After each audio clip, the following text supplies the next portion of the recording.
I had a purpose. I wanted to be one of the best basketball players to ever play. Anything else that was outside of that lane, I didn't have time for. There's a quote from one of my English teachers at Lower Merion named Mr. Fisk. He had a great quote that said, "Rest at the end, not in the middle." And that's something I always live by. You know, I'm not going to rest. I'm going to keep on pushing now. There are a lot of answers that I don't have, even questions that I don't have. But I'm just going to keep going. I'm just going to keep going, and I'll figure these things out as we go, right? And you just continue to build that way. So I try to live by that all the time. At what age did that goal become crystal clear? I made that deal with myself at 13 years old. At 13 years old? 13 years old. That's the deal I made. You were crystal clear about it? Crystal clear. And where did inspiration come from? The love of the game. The love of the game, the challenge. Like I would watch Magic play, I'd watch Michael play, and I would see them do these unbelievable things, and I'd say, can I get to that level? I don't know, but let's find out. Let's find out. And so that curiosity to see where I could push this thing led me down that path, I think.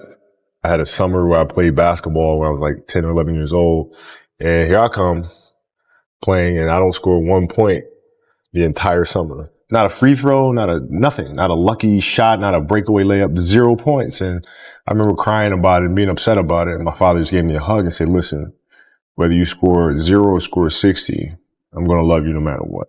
Wow. Now that is the most important thing that you can say to a child. Because from there, I was like, okay, that gives me all the confidence in the world to fail. I have the security there. But to hell with that. I'm scoring 60. And from there, I just went to work. I stayed with it. I kept practicing. I think that's when the idea of understanding a long-term view became important, because I wasn't going to catch these kids in a week. I wasn't going to catch them in a year, right? So that's when I sat down and said, okay, this is going to take some thought, all right? What do I want to work on first? All right, shooting. All right, let's knock this out. Let's focus on this. Half a year, 6 months, do nothing but shoot.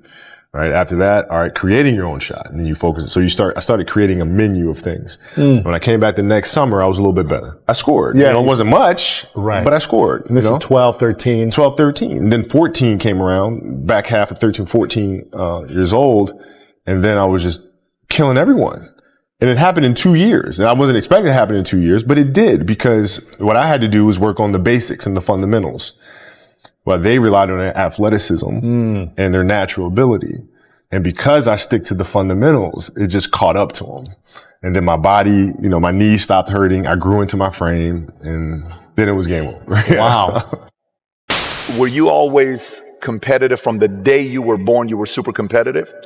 Competitive with things that I participate in. So I'll put it to you this way. So basketball for me was the most important thing. So everything I saw, whether it was TV shows, whether it was books I read, people I talked to, everything was done to try to learn how to become a better basketball player. Everything. And so when you have that point of view, then literally the world becomes your library to help you to become better at your craft. So at 13 years old, I had I had a kill list. And so, they used to do these rankings. It was Street and Smith basketball rankings. And I was nowhere to be found, because I was like 6'4", scrawny, like 160 pounds soaking wet. So I was like 57 on the list. And so I will look at 56, 55, all the way up to number 1, who these players are, what club teams they played for. So when we go on an AAU travel circuit, I got to hunt them down. Right. And so that became my mission in high school, is to check off every other person, all those 56 other names, hunt them down and knock them down. So when we played at 13, I would size you up and see what your strengths and weaknesses are.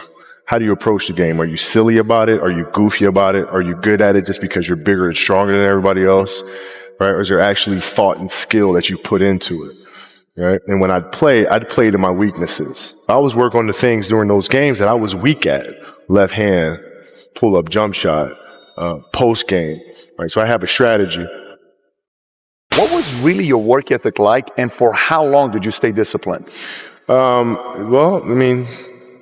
every day. Since, for 20 years. It was an everyday process and trying to figure out strengths and weaknesses. For example, jumping ability. My vertical was a 40. It wasn't a 46 or a 45. My hands are big, but they're not massive.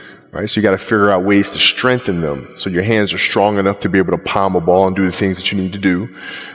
Quickness, I was quick, but not insanely quick. I was fast, but not ridiculously fast. Right? So I had to rely on skill a lot more. I had to rely on angles a lot more. I had to study the game a lot more. And, but I enjoyed it though. So like from the time I can remember when I started watching the game, I studied the game and it just never changed.